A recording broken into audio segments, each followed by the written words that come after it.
Begin tonight with a big ruling in state politics. The much talked about Amendment D is now void. A court siding with groups challenging the measure, but what happens next? ABC4's Jonathan May is breaking it down and joins us live outside the state capitol. Jonathan? Well, Jordan, believe it or not, voters will still see it on the November ballot. That's because reprinting and rewriting it would cost the state up to at least $3 million. So you'll see it, but vote won't count.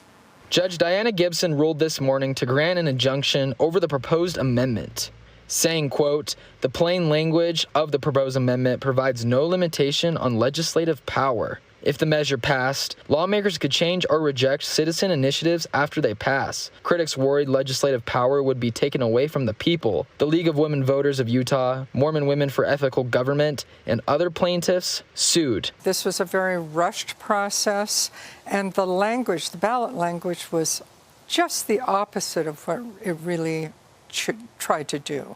I mean, it was misleading and disingenuous. The legislative leadership sought to what I think could be described as supreme power. And so what we've been asking for all along is really the balance of powers laid out in the Constitution.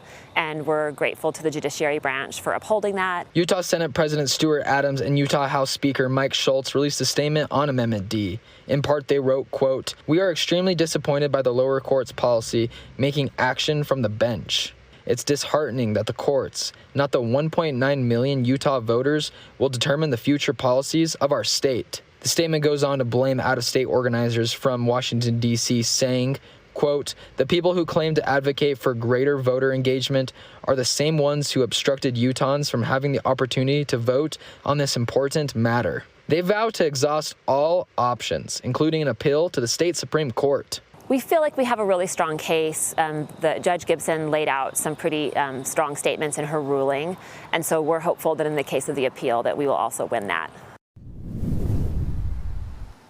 Lieutenant Governor Deidre Henderson appreciates the court's time and consideration on this matter and adds state and county election officials will move forward as ordered. Live from the state capitol, Jonathan May, ABC4 News. All right, Jonathan, thank you very much for that. We'll continue to follow that as that develops.